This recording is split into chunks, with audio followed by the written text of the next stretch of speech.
मी राष्ट्रवादी काँग्रेस पक्षाचे ज्येष्ठ नेते, राज्याचे अन्न व नागरी पुरवठा मंत्री आदरणीय छगनरावजी भुजबळ साहेब यांना विनंती करतो की त्यांनी आपल्या सर्वांना मार्गदर्शन करावं।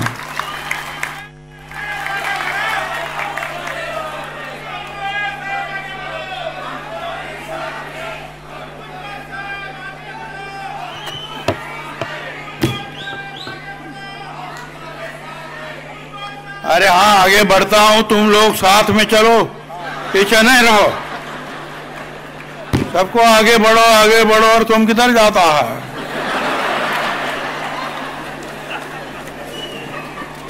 अच्छा, हम सब लोग साथ में चलेंगे, ठीक है? आज 25वा आपल्या राष्ट्रवादी काँग्रेस पक्षाचा वर्धापन दिन आणि या प्रसंगी आपले राष्ट्रीय अध्यक्ष अजितदादा पवार, कार्याध्यक्ष प्रफुल्लभाई, प्रांताध्यक्ष सुनील तटकरे, दिलीप वळसे पाटील, हसन मुश्रीफ, धनंजय मुंडे, आदिती तटकरे, अनिल पाटील, संजय बनसोडे, रुपालीताई, समीर भुजबळ, डॉक्टर शिंगणे, दिलीप पणकर, आशुतोष काळे, चेतन तुपे, नितीन पवार, मनोहर चंद्रिकापुरे, राजेश पाटील, सुरोज ऐरे, संजय मामा, दीपक चव्हाण, शेखर निकम, बाबा जाने, इंद्रजीत, आलोक अमोल मिटकरी, सर्व आमदार, बाबा सिद्दीकी, आनंद परांजपे, शिवाजीराव वडळराव, सूरज चव्हाण, सर्व माजी आमदार, खासदार, आणखी मोठी लिस्ट आहे, तर थांबतो। आणि माझ्या बांधवांनो आणि भगिनी मातांनो, एक आज 25 वर्ष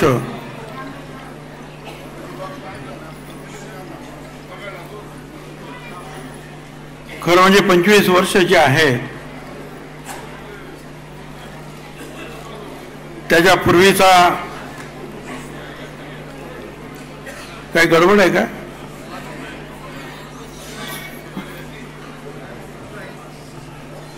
तो दिवस मला आठवतो, त्या दिवशी राष्ट्रवादी काँग्रेस पक्षाची स्थापना याच षण्मुखानंद हॉलमध्ये झाली। वर्ष पटापट निघून गेली। मला माहिती आहे ते सुभाष बाबू बोस असतील, पंडित जवाहरलाल नेहरू, इंदिराजी वगैरे सगळ्यांचे असे जे आहेत महात्मा गांधींपासून मोठे कटआउट्स होते, गाद्या अथरलेल्या होत्या आणि त्याच्यावर पवारसाहेब बसलेले होते, आम्ही बसले होतो, तारिक अनवर होते, संगमा होते आणि समाजवादी काँग्रेस पक्षाचे केरळचे नेते, बंगालचे नेते, ही सगळी मंडळी होती। आणि त्या अगोदर जे आहे हा पक्ष स्थापन करण्यासाठी 1000 मतदारांचा ॲफिडेविट पाहिजे की मी ह्या पक्षाचा राजीनामा दिलाय, हा माझा रोल नंबर आहे मतदार यादीतला आणि मी आता ह्या पक्षाला, दुसऱ्या पक्षाला मी पाठिंबा देतो आहे। हे सगळं काम जे आहे माझगावच्या आमच्या सगळ्या कार्यकर्त्यांनी, त्यावेळेला समीर भाऊ, पंकज भाऊ, इतर सगळी मंडळी काम करत होती। खोडके मला आठवतात, संजय खोडके एटीएन बंगल्यावर जे आहेत 12 वाजता आम्ही जे आहे सामान उतरून घ्यायचो। हे सगळं जे आहे तयार केलं आपण।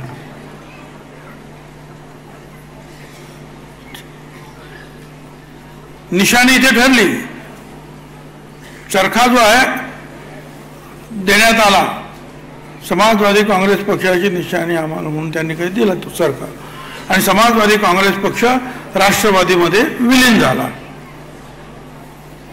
पण दिल्लीमध्ये जे आहे काँग्रेस पक्षाचे लोक तिथे गेले आणि त्यांनी सांगितलं की ही निशाणी जी आहे यांना मिळता कामा नये, आणि मग ती फ्रीज करण्यात आहे। म्हणजे अगोदर आम्ही त्या चरख्याचा प्रचार केला भरपूर सगळीकडे। एक तर आमची जुनी निशाणी ती गेली, ही आली, हिचा प्रचार केला ती अडक, आणि मग जो आहे हे घड्याळ हे असं घड्याळ पाठवलं होतं आता ते म्हणाले ते जनता पार्टीच्या काहीतरी निशाणीसारखं दिसतंय.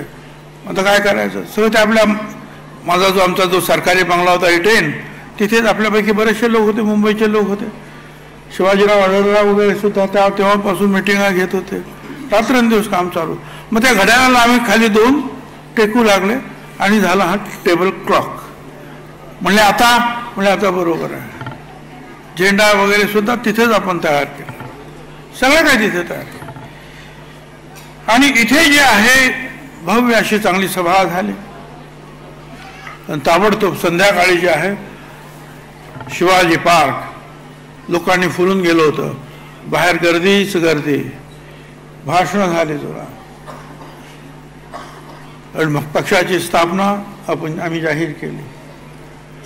मुंबईच्या लोकांनी, बाहेरच्या लोकांनी, विशेषतः मुंबईच्या लोकांचं खूपच काम होतं.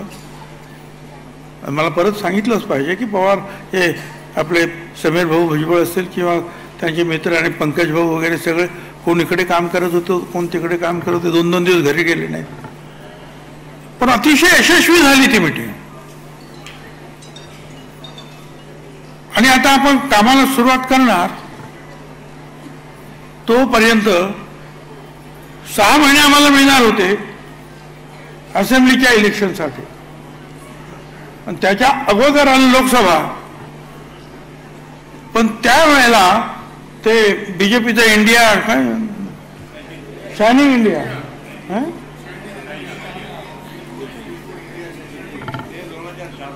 ते 2004चं होतं ते. परंतु ती 6 महिने अगोदर ती निवडणूक घेण्यात आली. फिलगुड नवीन काय ते फिलगुड पोझिशन होते म्हणे. ते आता ह्या काँग्रेस फुटलेली आहे, 2 ठिकाणी गेलेली आहे, तर ताबडतोब ही पण निवडणूक घेऊन टाका. आणि मग ती निवडणूक घेतली. आम्हाला वेळ पण मिळाला नाही. आता तुम्ही सगळे जिल्हाध्यक्ष आहेत, महिला अध्यक्ष आहेत, अमुक आहे. कुठे जिल्हाध्यक्षच नव्हते, कुठे महिला अध्यक्ष नव्हते. आम्ही डायरेक्ट काही ठिकाणी जे आहे उमेदवार जाहीर केले. पवार साहेबांना आम्ही काम करत राहिलो आणि लढलो. ठीक आहे, अपेक्षित यश मिळालं नाही, परंतु कमी सुद्धा मिळालं नाही.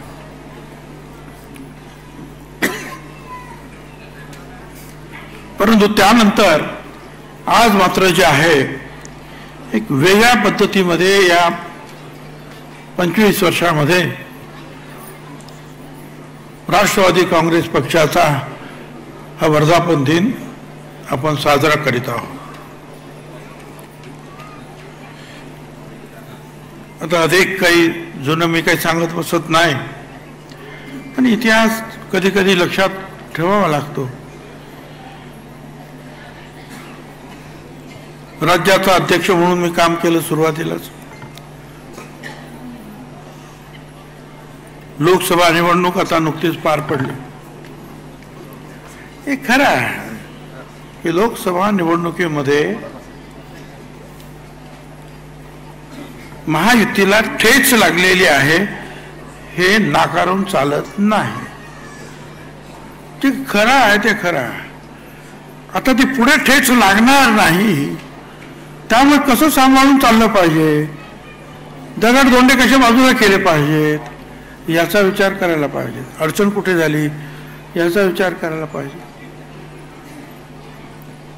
जरूर विकास विकास विकास विकास जरूर करा, लाखो कोटी रुपये खर्च करा.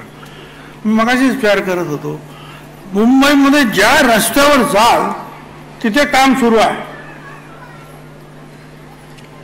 काय ना काय, मग ते मेट्रोचं असेल, ते काय आणखीन टनेल असेल, अमका असेल, तमका असेल, काही ना काहीतरी असेलच. बघा, एवढे पैसे मुंबईत आपण खर्च केले. मुंबईत निवडून किती आले आपले युतीचे?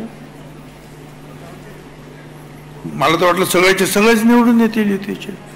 एवढं काम मुंबईमध्ये आपण विकास विकास विकास केला. एक पियुष गोयल निवडून आले आणि दुसरे जे आहेत ते मागे पुढे करत ते वायकर 48 मतांनी ते निवडून आले. पण निर्भय यश किती मिळालं? येथील लाखो कोटी रुपये आम्ही खर्च केले आणि अजून एक करतो आहोत. त्यामुळे आपल्याला लक्षात घेतलं पाहिजे की हे सगळं करत असताना आपण सुद्धा सांगितलं धनंजय मुंडे यांनी की बाबासाहेब आंबेडकरांचं केवढं भव्य काम उभं राहत आहे.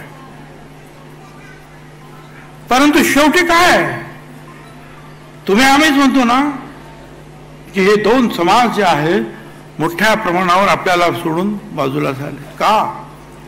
मुस्लिम समाज, दलित समाज, आदिवासी समाज आणि इतर सुद्धा हे का गेले? महाराष्ट्रामध्ये, मुंबईमध्ये याचा जोपर्यंत आपण खरोखर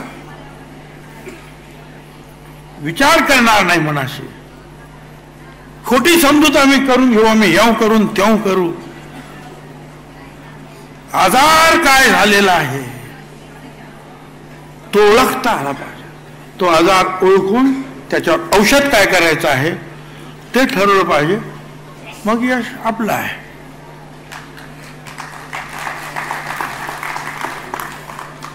विकास करायलाच पाहिजे. विकासाबद्दल माझं म्हणणं नाही आहे की करू नका, पण लोकांना काही काही गोष्टी अशा असतात की आपण बोलून दुखावतो. मनात काय नसेल कदाचित कुणाच्या, पण बोलून दुखावतो आपण.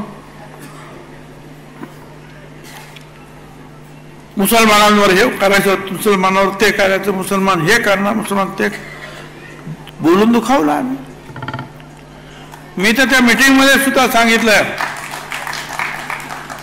पिंपळगावच्या त्या मोदी साहेबांनी, आणि आपण 400 पार 400 पार 400 पार म्हणतो आहोत.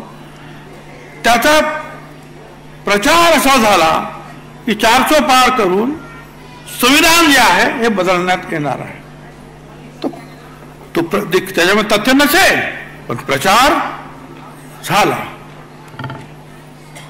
नंतर मोदी साहेबांनी त्याच्या खुलासा एका टीव्ही चॅनलवर केला. 15 मिनिटं त्यांनी सांगितलं मी असं करणार नाही, मी असं करणार नाही. मग ते किती लोकांकडे, तोपर्यंत लोकांच्या डोक्यात घुसलं 400 पार म्हणजे आमचा बेडा पार. हे सगळ्यांच्या डोक्यातच गेलं. दोन मोठे समाज म्हणजे किती कोटी लोकसंख्या झाली. ती जर एकतर्फी एका बाजूला जर गेली तर आपलं काय. परत आदिवासी समाज सुद्धा जो आहे यालाच या गोष्टीला जो घाबरला खरं म्हणजे. आणि खरं संविधान बदलणं, इतर गोष्टीबरोबर संविधान बदलणं म्हणजे आरक्षण, पहिले तर आमचं आरक्षणच जाणार हे पहिल्यांदा सगळ्यांच्या डोक्यात येते. त्या आदिवासींच्या सुद्धा डोक्यात आलं. आणखी नाही आलं की आमच्या मुख्यमंत्र्याला पकडलं हे ते झारखंडमध्ये हे आता आमचे आदिवासी मित्र भेटतात तर बोलतात आम्हाला जे आपण खरं करणार नाही आहोत तसं काही. पण लोकांचा समज झाला. विरोधी पक्षाचं कामच आहे आपण आपलं नुकसान कसं होईल हे विरोधी पक्षाचं कामच आहे. त्या पद्धतीने ते प्रचार करत असणार. आता त्या प्रचाराला आपण जे आहे शेवटी तो त्यात सुधारणा आपण काही करू शकलो नाही. ही सत्य परिस्थिती आहे. एक आता लक्षात घ्या, आता विधानसभेची निवडणूक आहे म्हणजे संविधानाचा काही प्रश्न, संविधान बदलायचं काम ते होणार नाही, बदलणार नाहीच. पण जो प्रचार होता तो लोकसभेत ते काम होतं बदलणं. विधानसभेत संविधान बदलण्याचं काम होत नाही. त्याच्यामुळे तो प्रश्न आपला. पण आपले हे जे मतदार आहेत मुस्लिम, दलित, आदिवासी, ओबीसी, भटके, विमुक्त, हे सगळे मराठा सगळे हे आपल्याला परत मिळवावे लागतील.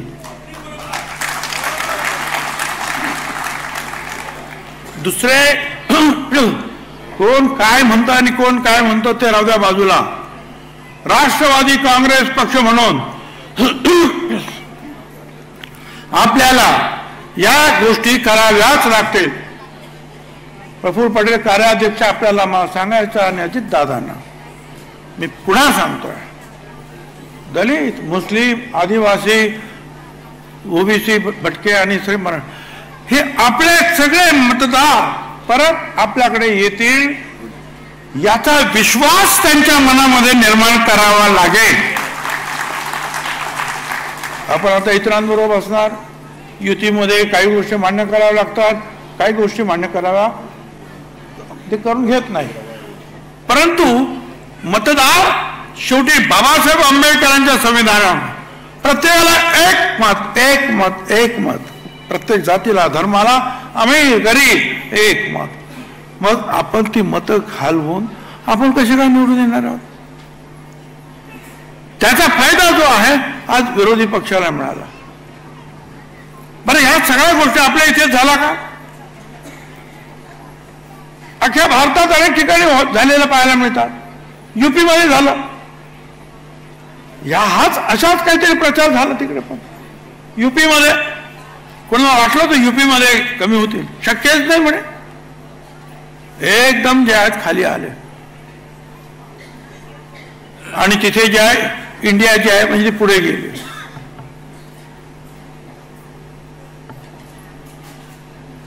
इंडियाच म्हणायचं ना, काय म्हणायचं? India alliance. हो, इंडिया काल जिंकली रात्री क्रिकेटमध्ये, पाकिस्तानला हरवलं. बघितलं असेल तटकरीने. पण हे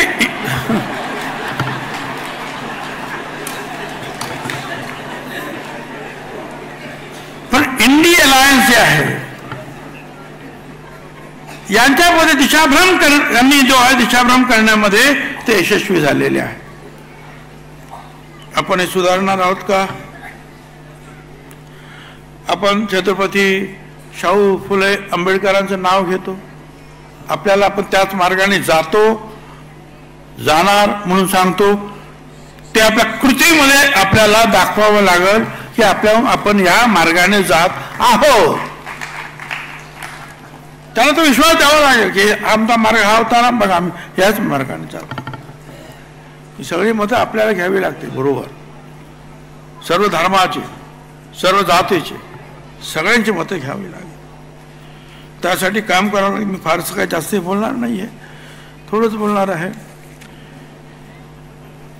आता यासाठी जे आहेत, आम्ही म्हटलं बाबा मागच्या वेळेला काहीतरी 80 जागा आम्हाला कमीत कमी मिळाल्या पाहिजेत, अधिक मिळाल्या पाहिजेत. तर एक ताबडतोब माझ्या विरुद्ध बोलायला लागले, हे असं नाही बोलायचं काम, तसं नाही बोलायचं काम. बरं बाबा, नाही बोलत. अरे पण जोपर्यंत जे आहे, माझं म्हणणं एवढंच आहे की शेवटपर्यंत जे आहे ना, ते जागा वाटपाचं गुऱ्हाळ जे म्हणतात ना, ते चालवून तुमचा फायदा होणार नाही. त्याचं लवकर निपटारा करायला पाहिजे. ठीक आहे, सीट्स वाटून घ्या, उमेदवार काय करायचे ते तुम्ही नंतर ठरवा. पण तुम्ही आम्हाला देणार नाही, ठीक आहे ना. भाजप हा मोठा पक्ष आहे, मोठा भाऊ आहे, अभिक प्रदार, त्यांनी सांगितलं आमदार मान्य आहे.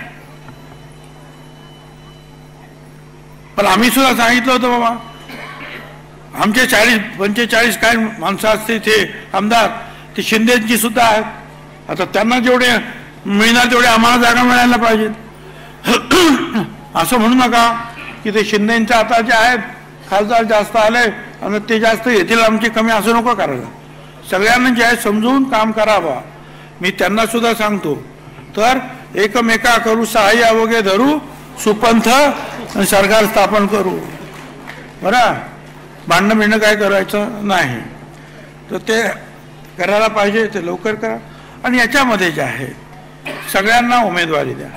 उमेदवारी देताना नेहमी सर्व समाजाचा आपल्याला विचार करावा लागेल.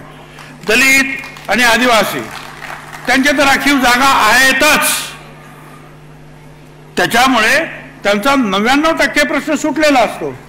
पण बाकीचे असतात, भटके, विमुक्त, ओबीसी, ही सगळी मंडळी जी आहेत यांना आपल्या बरोबर ठेवावं लागेल. हा तबका मोठा आहे. आता बाहेर काही काही लोक काही बोलत असतील आपल्या विरुद्ध, बोलू द्या, कोणाला काय बोलायचे ते. आपण काम करूया, यांना सुद्धा उमेदवारी दिली पाहिजे. मुसलमान आमच्या अल्पसंख्याक बंधू जिथे जिथे त्यांची शक्ती आहे तिथे त्यांची शक्ती आणि आपला पाठिंबा त्यांना देऊन त्यांना आपण आणलं पाहिजे.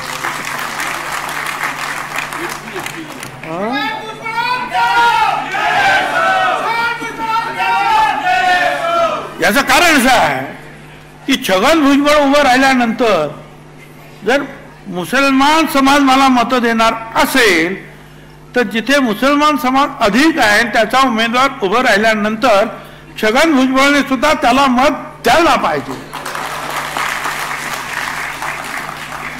त्यावेळेला ते धर्म वगैरे काय डोक्यात घेता कामा नाही. ते आमच्या बरोबर आहेत ना, मग आम्ही सुद्धा त्यांच्या बरोबर आहोत हा विश्वास त्यांना दिला पाहिजे. जेवढे पण अल्पसंख्याक आहेत ओबीसी असतील, दलित मुसलमान, आपले अल्पसंख्याक, आदिवासी, भटके, सगळ्यांना तो विश्वास दिला पाहिजे की आम्ही सगळे तुमच्या बरोबर आहोत, कुणावर आम्ही अन्याय करणार नाही. आणि याच्यासाठी जे आहेत कमिट्या वगैरे नेमा, जरा ते विभागवार काहीतरी एक 10 लोकांचे जे आहे सगळ्यांचे एकाच समिती काय नक्की झालं, काय करायला पाहिजे, थोडंसं जरा ताबडतोब माहिती आपण घेतली पाहिजे. कधी कधी काय असं आपल्याला कडे जे येणारे लोक असतात त्यांनाच वाव असतो आणि ते जे सांगतात त्याच्यावर आपण विश्वास ठेवून तसंच आपण चालतो आणि मग कुठेतरी फसतो. तर सगळ्यांना जे आहे त्यांची सगळ्यांची जो काही माणसं आपल्यापर्यंत येऊ शकत नाही पण ते काम करणारे आहेत त्यांना माहिती असतं, त्यांना त्यांचं सुद्धा जे आहे आपण माहिती आपल्याला घ्यावी लागेल. बाकी हा जो आहे मराठा ओबीसी हा जो वाद आहे, आपण मराठा समाजाला 10% आरक्षण दिलेलं आहे आणि ते टिकणार आहे. पण असं असताना जर काही मागण्या जर होत असेल तर त्यांना समजून सांगितलं पाहिजे. तुम्ही असं काही समजायचं काही कारण नाही की हा जो वाद आहे त्याच्यामुळे आम्ही पडलो असं समजायचं कारण नाही. कारण विदर्भात काय तो वाद नव्हता, तिथे सुद्धा जे आहेत खासदार आपले उमेदवार पडले, हिंदुस्थानामुळे तो वाद नव्हता. परंतु काही काही लोक सांगतात की ह्या वादामुळे पडले. हा ठीक आहे, त्या 2-3 मतदारसंघामध्ये जे आहे हा वाद जो आहे हा अजूनही धुसफुसतो आहे. परंतु एकंदरीत जो आहे महाराष्ट्राचं एकूण जर चित्र पाहिलं तर काही ठिकाणी जे आहेत ह्या छोटे छोटे जे आहेत गोष्टी घडतात, परंतु एक संपूर्ण समाज जो आहे हा अजूनही एकत्रित आहे. मराठा समाज, आदिवासी समाज, दलित आदी अजूनही एकत्रित आहे. त्या सगळ्यांना आपण बरोबर घेऊन जाऊया आणि त्यांना सांगूया की आम्ही तुमच्या बरोबर आहोत. हा सगळ्यांना विश्वासात घेऊन आपण पुढे काम करूया. बाकी आता भाषणाचे दिवस पुढे येणार आहेत. यावेळेला मला फार कमी भाषण करण्याची संधी मिळाली.